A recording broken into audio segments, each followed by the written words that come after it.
Take a break from your busy schedule and join Harold Sala for Guidelines, a 5-minute commentary on living.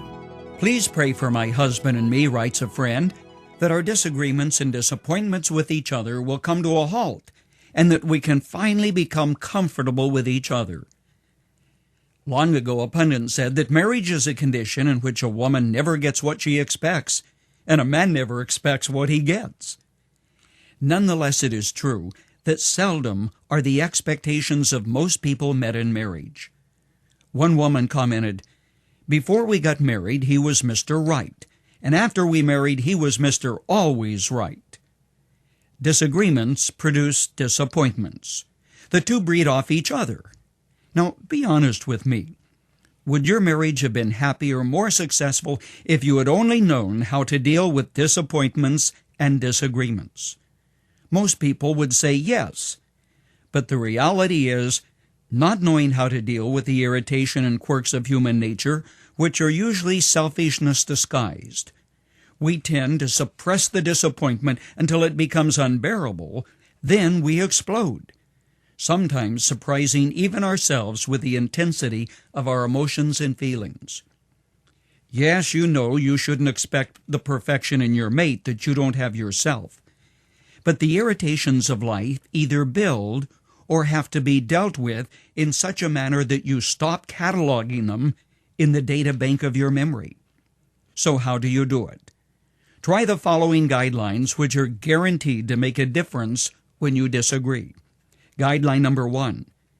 Feed the desire to have a closer relationship instead of feeding the desire to retaliate, to get even, an eye for an eye or a tooth for a tooth.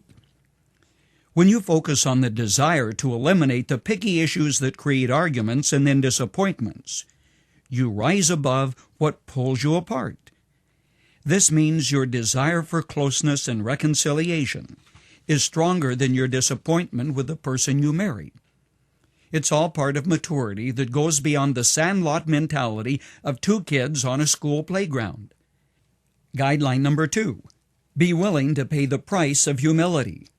This means your ego has to take a back seat to your humility, something that people are not willing to do.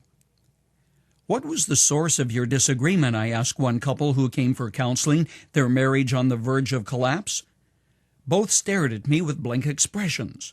"I don't know how this started," said the young man, adding, "but once we started arguing, everything turned into a fight." Guideline 3. Understand that the benefits of a loving relationship are far greater than knowing you won the argument. You win the argument and lose the war. Guideline 4. Follow the biblical pattern of conflict resolution.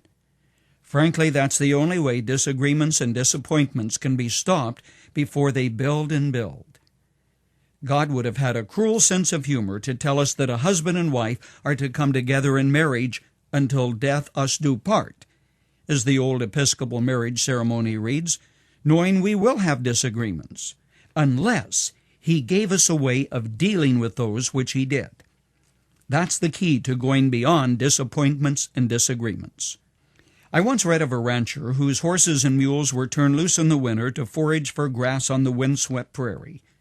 When wolves would attack the horses, they would form a tightly knit circle, heads together, and kick the wolves that attempted to attack.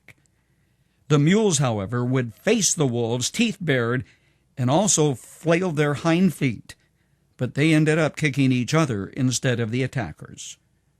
We often do the same thing, not understand the damage we're doing to a marriage. Think about it.